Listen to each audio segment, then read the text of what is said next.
What's up, everyone, and welcome to JMD. I know. It's been a minute. I had to take a little bit of time.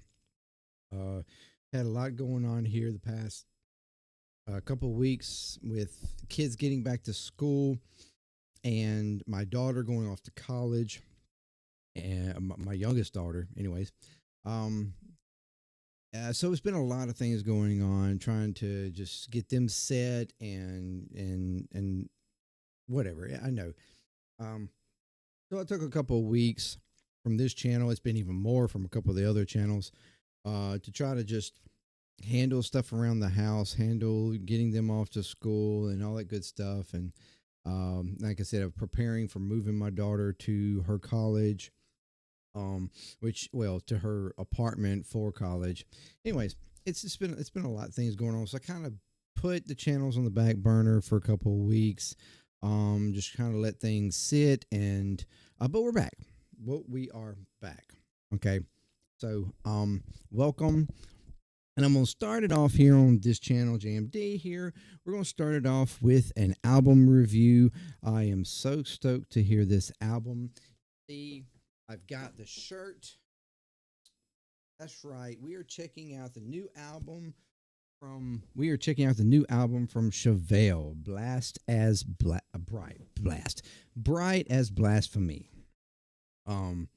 So I've already got all the tracks downloaded, and we're going to check them out, see what it's doing. I've only heard 2 songs off of this. That was the 2 singles that were released, Rabbit Hole and Jim Jones. Which was Cowards Part 1, Cowards Part 2. Love those songs. They were really cool. I'm excited to hear the rest of the album. This is their 10th studio album. I've been a huge Chevelle fan ever since the very first album with Point Number 1 and what is it? Maya, whatever that's something like that. Pier. I mean, all those just big songs for me that were big. I just absolutely love that album. And I mean, all the way through every single album I've bought shirts from, the exclusive album stuff, concert albums, things. I mean, I've absolutely loved Chevelle, and so sick, excited to listen to this album, especially when just a couple of years, before the previous one, before Neurotis, whatever, before that album, they were actually considering stopping. Like, they were considering just retiring and ending. And they kind of put that album out as like this sort of, hey, it's kind of our last go around or whatever. Or maybe it was like a song that they put out, and depending upon how well that song did, they were going to put out the album or something like that. I can't remember exactly. And the album went out. It was huge. Fans loved it, adorned them, and, told them how great it was and that they didn't want them to stop. And then here they are. They're continuing on with another album. So, enough chit-chat. I've been talking for a few minutes. Let's swap over. Here we are. Okay.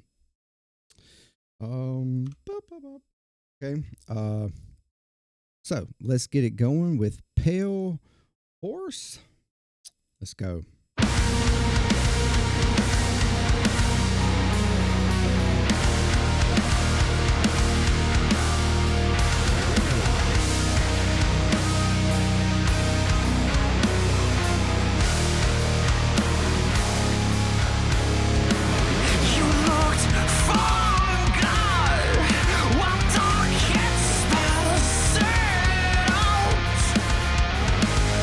Search once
love it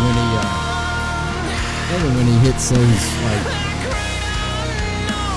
harshes. Because most times it's just for a split second.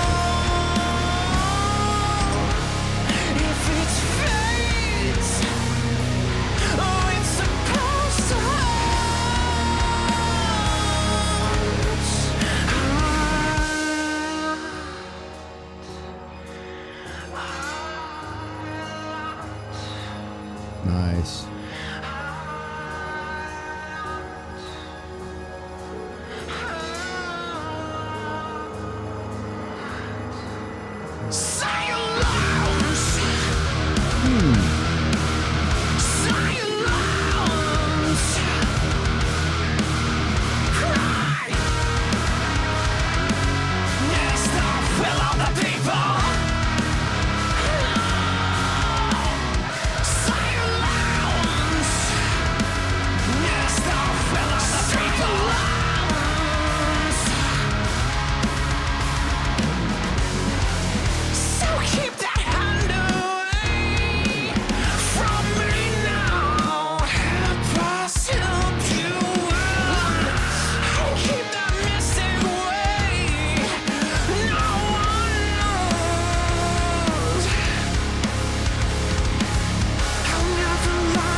Man.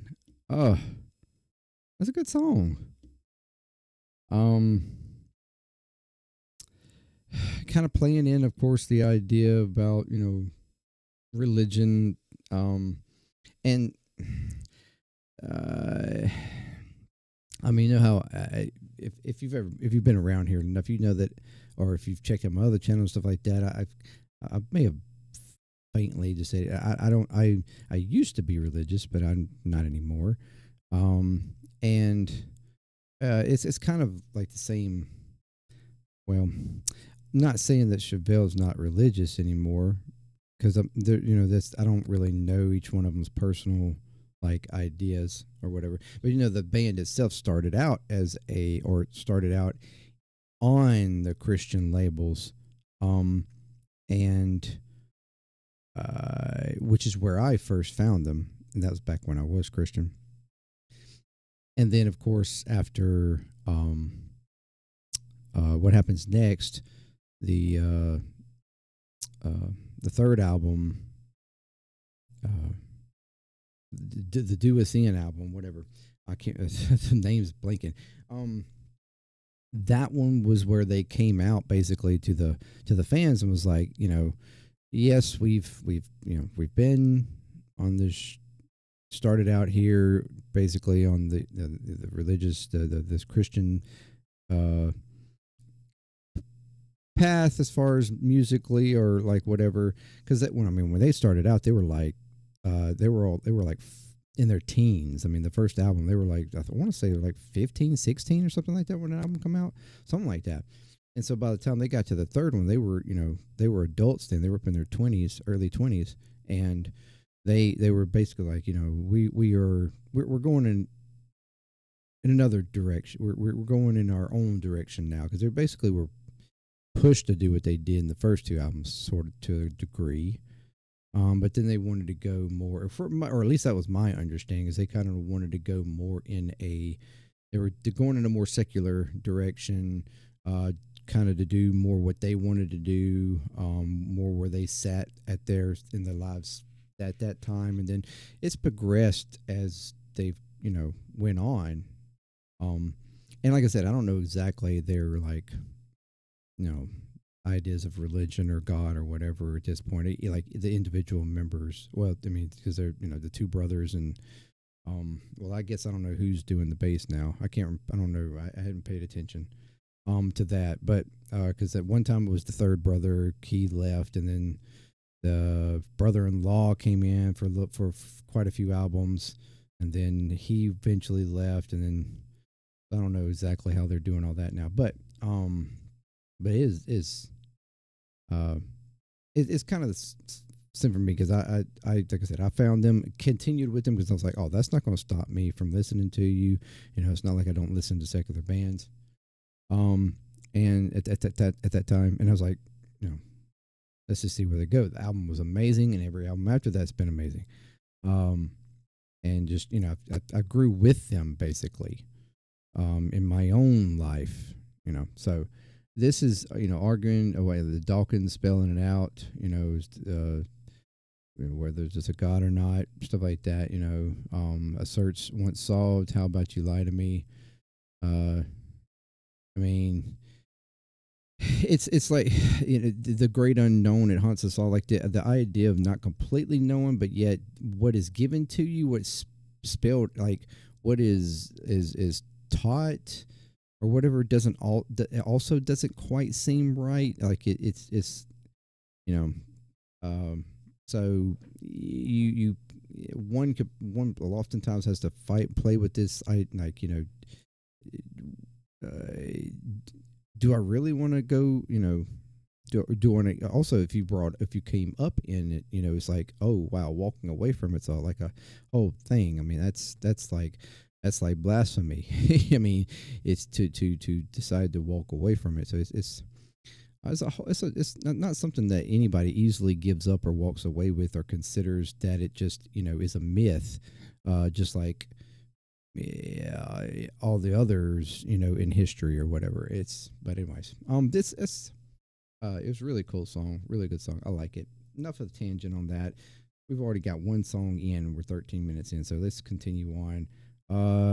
Next one is Rabbit Hole, which we've already heard, but hell, we're gonna listen to it again.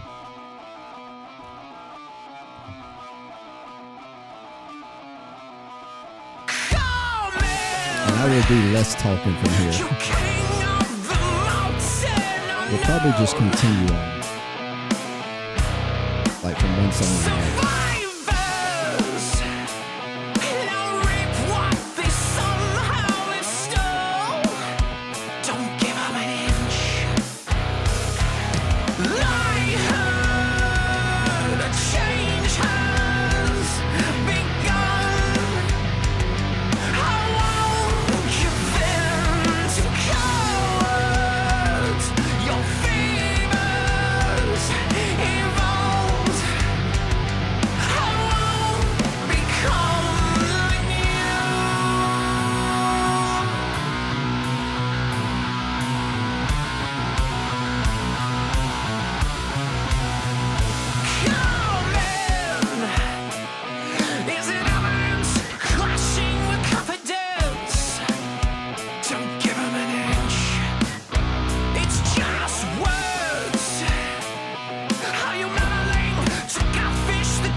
so good.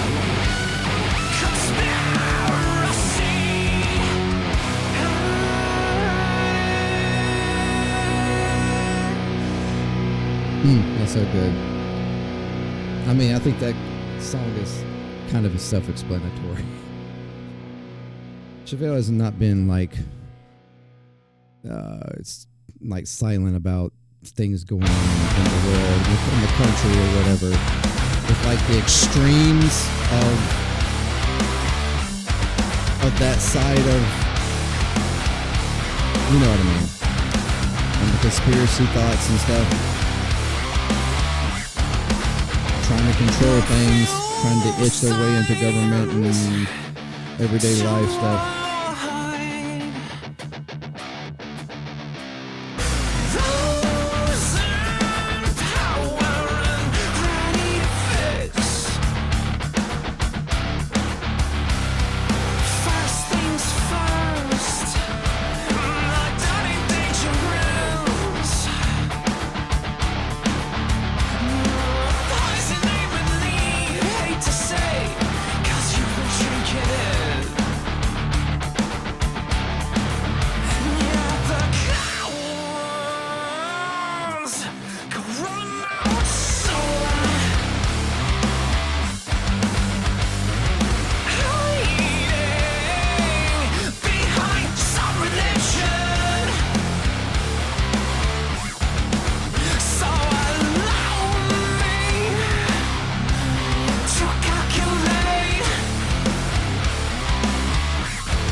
right, so we have hallucinations now.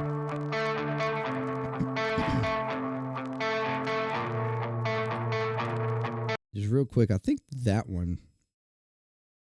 is more or less also about like the other side and believing that the ones that claim that are in power or whatever, when they're in power, they claim they're going to fix it, but they never really do. Being kind of brainwashed by that idea. I bet you get brainwashed on both sides, in all in those ways, because they're all kind of the same. Kind of, I think that to some degree that's what that's kind of about. I could be wrong. Let me know.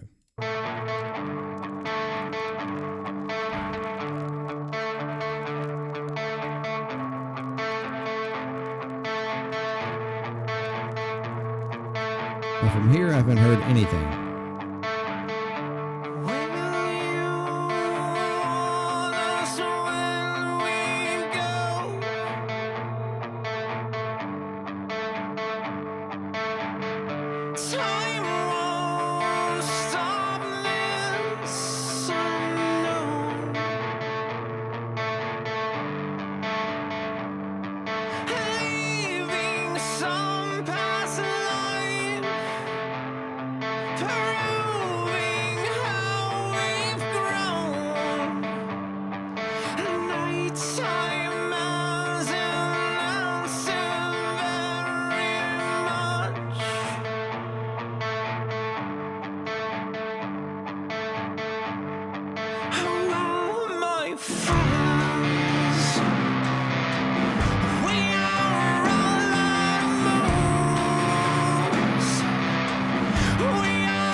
If they would decide to go hard there or kind of just sing back.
That was a good song.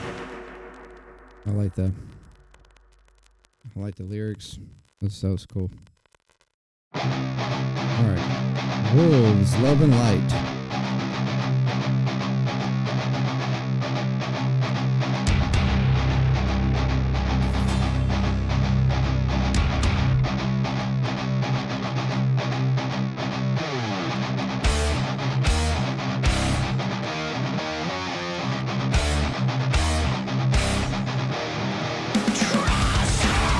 And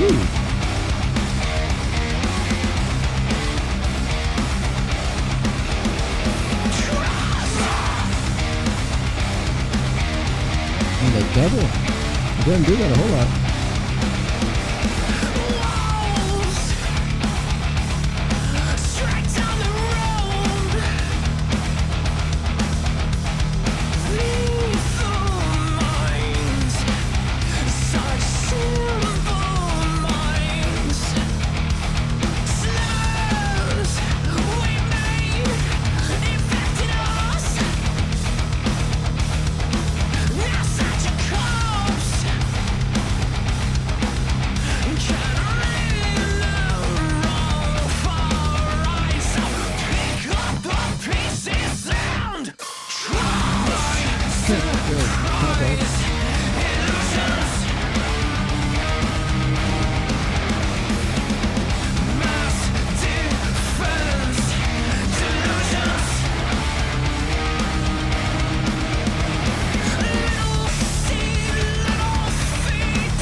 Bass, man.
We got 40 seconds.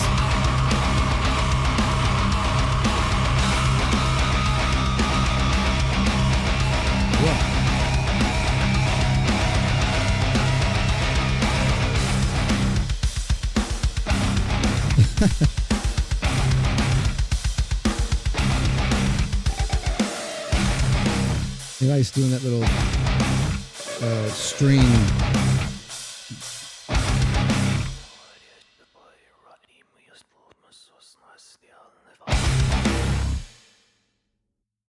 Whoa. Is that just like speaking in tongues kind of thing?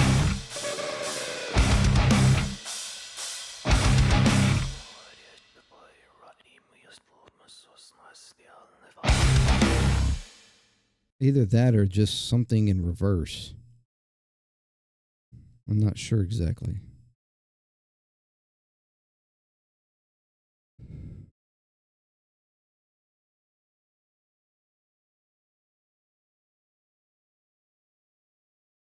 Oh, come on. Why are you stalled? Goodness gracious. Go back.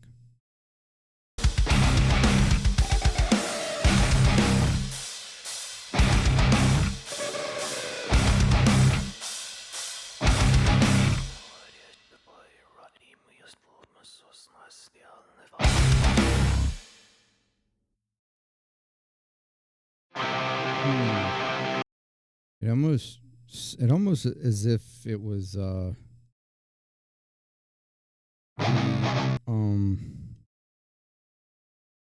almost as if he was saying this in reverse. I don't know. I'm not completely sure. I'm not completely sure. But anyway, okay. That was pretty cool. I like that. Nice grungy. Kind of heavy for Chevelle to some degree. Pretty cool. I like it. All right, let's go on. I'm a Goddess. I have no lyrics for this one, unfortunately, though. I wonder. Hold on. Let me pull up something and see if I can find the lyrics. Okay, I found the lyrics on lyrictranslate.com. I'm not sure. It's the first thing that popped up. Anyways, hopefully these are right, but we're going to go on.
Good job.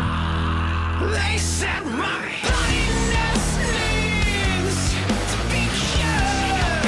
That packet, man. They said my blindness seeks after nerves.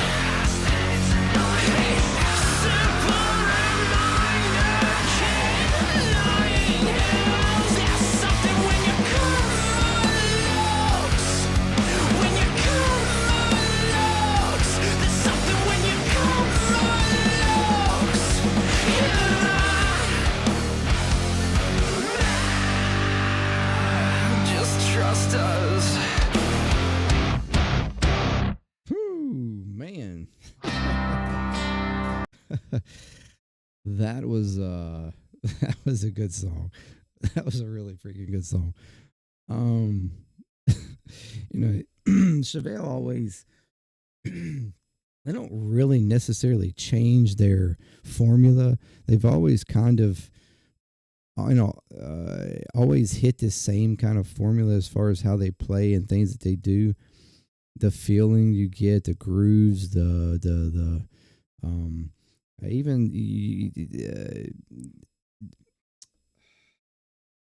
I'm blanking on his name, but the singer guitars, he has his signature, like I said, the string grinds or whatever, and things like that he does quite frequently. But it was just a way of bleeding into like just a screeching of the wires. It's something he's always done with a kind of a bend. I guess, yeah, unique to him in how he plays and does different things. But it's like, but they always still, even though from album to album they sound similar, and they've, like I said, they stay within the same kind of formula most of the time. I mean, they've kind of fluctuated a little here and there, but not like majorly or anything. You pretty much can get the same feeling from album to album. You know it's Chevelle, but at the same time, even now, it's this many years in, they still have a way of finding different things that they haven't done before, you know, and it still fits within the formula, but it's just new, and that's something that I feel like they did here quite a bit, in some places. That was a good song. That was a really good song. Pull them away for a second. All right. Short verse. I mean, not a lot of lyrics here, but okay. Blood out in the fields. Let's go.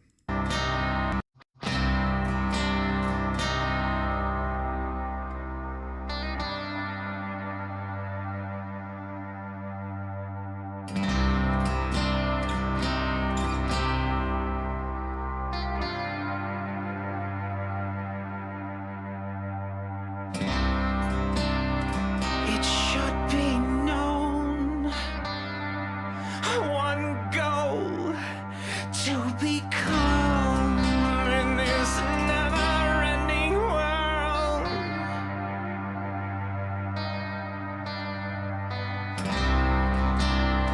It can be lost, but it's art that moves us along. Believe we've got no fears at all, 'cause there's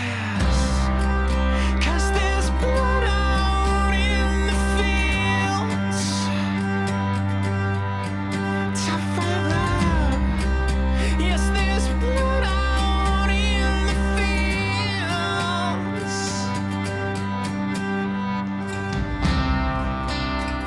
We may have clashed, but you said it's best, that kind of fearlessness where you couldn't care less.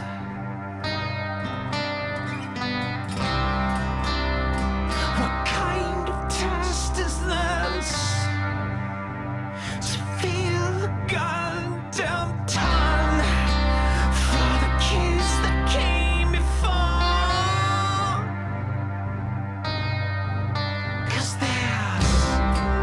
'Cause there's blood out in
Sounds like marching, like, or just like walking through, like walking on. Wow, that was that was an intense song. Kind of puts you in the feels a little bit. I'm not sure exactly completely what the idea of the lyrics were. For me, it hit, much like this album has been kind of pushing back on um at least religion to some degree in like a structural state, or like in the extreme side of it, the like um the hardcore literalism of it, or something like that. For me in that one, it was like more like something that I've even often thought, since not being religious anymore, is in thinking about it, is just, like um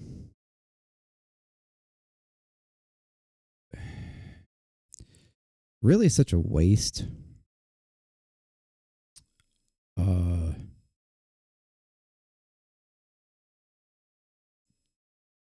and thinking about like history and all through history, and that even though we live in a time where it's a little bit more accepting or opening to like being free of religion, or the freedom to practice or believe whatever you want anyways,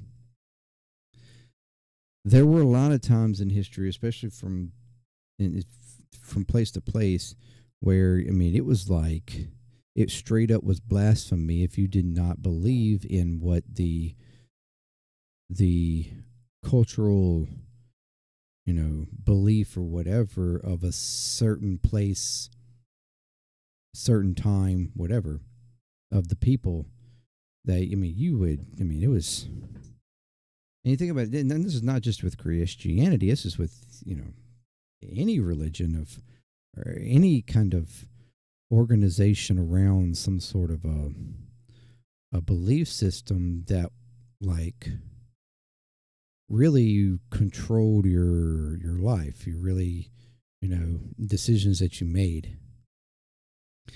And you feel for it when you step outside of that, like I have, in a way where I don't, believe in any kind of religion. um like, you feel for people who may have, especially those who've died, not only if they didn't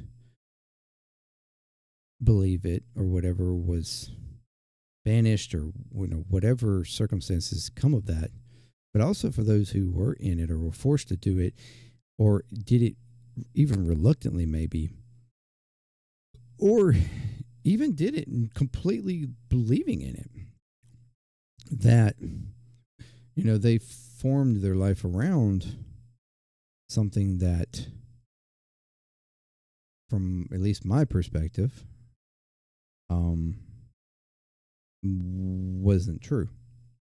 And it's like, it's like you feel for that, like that they, there's been countless people that have been forced to live under a certain rule or certain rules or whatever, and didn't know any better. You could call it ignorance or naivety or whatever, but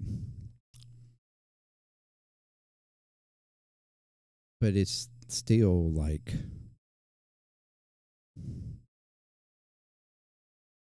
and then on top of that, even knowing that history, still believing in it today, and thinking that yours is the only way, or that anybody in history that never got to hear the words from your mouth.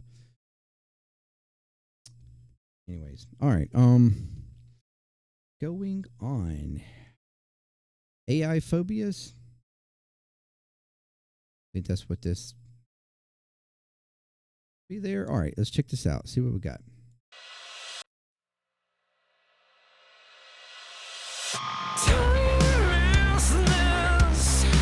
And that's probably not at all what that song was about, but for me, it that's what it made me think of. I'm sorry. All right, let's go.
That stall.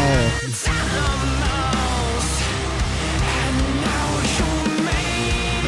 perfect.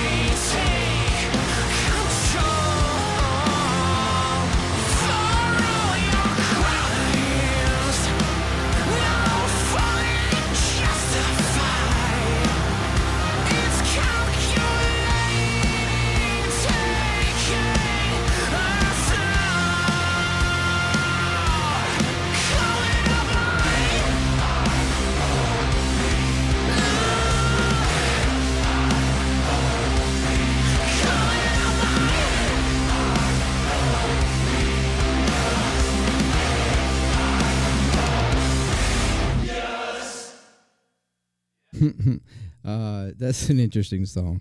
You know, it's like the idea of, and it's well, it's you know fully justified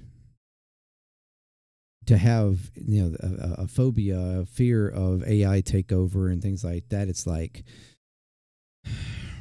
the idea of being paranoid about it and everything, but yet it's exactly what we've asked for. And yet at the same time we ask for it and we kind of almost strive for it. I mean, you know, thinking back all the way back to like our childhood when we used to watch the Jetsons, things like that. Well, I'm sorry, I'm calling out my age here, but whatever. Like, I mean, by now we were supposed to have flying cars, but we you know we in all our movies about the futuristic kind of thing, like we strive for that, we want for that, we yearn for that, technology and the ability to do all these crazy things that we've never done before, but at the same time, and have things automated and able to do tasks that we, I don't know if we necessarily don't want to do anymore, but we just don't need to do anymore, and just so we can focus more on other things. And the idea, I think, like for me, is like if you did it correctly, if you did it in a way that were to further and improve mankind and civilization and our way of life and stuff like that, I mean, it could be very beneficial, and we could really start to get to where we can live more than we survive. But there is this sort of underlying fear that, especially for this with anything, that those who want to take advantage of it and use it against us certainly can and will. And this is the negative aspects of almost anything, just like AI, that we could fear, and we have this paranoia, these phobias of it. But it's like, it's what you asked for. You kind of just have to go with it. Just like anything, there's goods and there's positives and negatives to almost anything we do. Any technology that we have, developed has had negatives and positives. I mean, guns, for instance, when they're in the wrong hands, it's and that may not be at all what it was talking about, but that's what I took from it. Anyways, all right. Last song, Shocked at the End of the World. Let's check it out.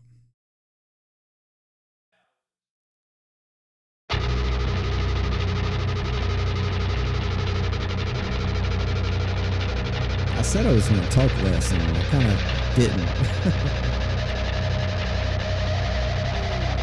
I'm sorry.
I love the place.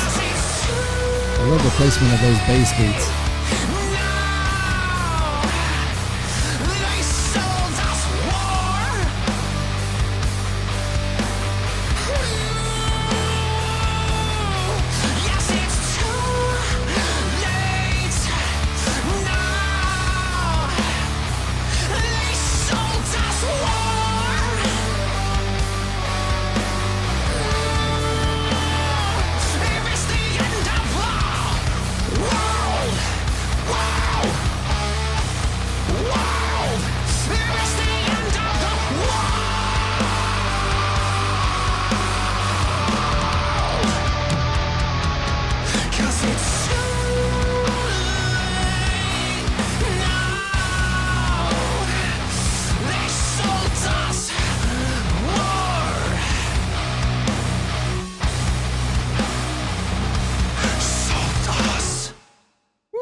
Wow. That might be the heaviest that Chevelle has ever ended an album. I mean, usually they kind of pull in and give you this sort of sweet, somewhat calm end, like for a last song. Usually, a lot of times. I'm trying to think. Majority of their albums do. Maybe there was a one or two other ones that didn't, but that's certainly that's heavy for Chevelle. And it's such a good song, man. That was good. That was really good. No, not shocked. Not shocked at all. They sold it. They always find a way to get people to agree to it, even though it's not in their best interest. Even though they would previously would say, no, we don't want to go to war. Then all of a sudden they're going, we must drop the bombs. It's quite pathetic. But anyways, yes, that was wow. That was a good last song. Great album. Holy crap. I would say up on the up towards the top of one of their heavier albums. Yeah, it's not bad. Really good album. Bright as Blasphemy. The one thing I was going to say earlier was that, like, the one thing I love about Chevelle is the way that they utilize space. Like pauses in the music and stuff, or like drown outs in the space in between hitting one guitar riff to another, or a drum beat, drop out to another, like just putting space in places.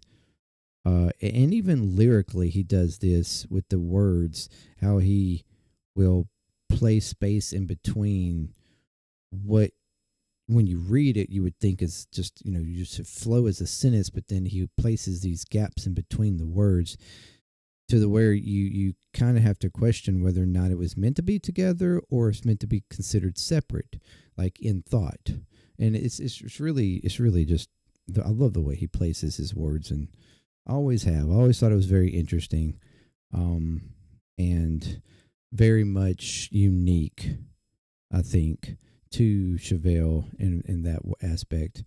But yeah, it's a great album. Great album. Bravo. Love it. Damn. That was cool. I can't wait to put this one on repeat for at least a few days.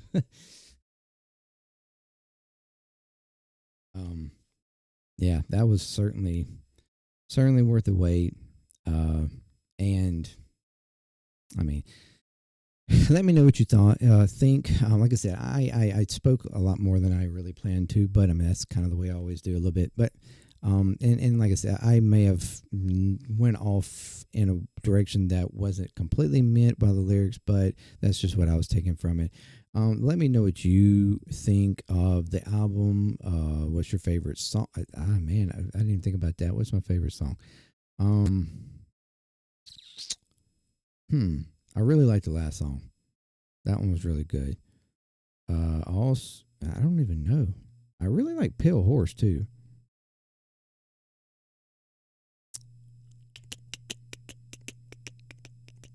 Blood in the Fields is really. They were all freaking good. I don't know how can you really say what was a better song.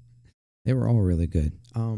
But yeah, let me know if you've got a favorite song, or like what you took from the lyrics, whether it's a single song or the album as a whole. And yeah, like I said, I think this was a lot to do with religion and politics, and like the pushback on maybe the extreme side of religion. In their case, probably mostly Christianity, but I mean, and also, of course, the pushback on, politically towards the extremes. Even there, like it's I guess I could really argue the extremes, both sides, really. It's or not even necessarily the extremes, but like, anyway, I think it was a good album. Let me know what you think in the comments. And yeah, like I said, I'm back at it. I'll get back to doing some single song reviews and stuff, probably tomorrow. I mean, I was considering it today, but I might wait until tomorrow to start all that back. And then, so it'll be going frequently. And I'm going to try to start doing at least one album review, because there's a few albums that came out since I kind of paused for a minute. So I'm gonna try to do at least one album, I think, review a week. So if you have suggestions for that, or suggestions for any single song reactions or whatever, let me know. And otherwise, I'm just gonna do what I pick. But thank you very much for joining me. And yeah, this was Chevelle, Brightest Blasphemy. Fantastic album. Great. Love it. I mean, it's Chevelle. They never fail, in my opinion. They never fail. So thank you very much. Peace. Till next time. JMD. I'm out.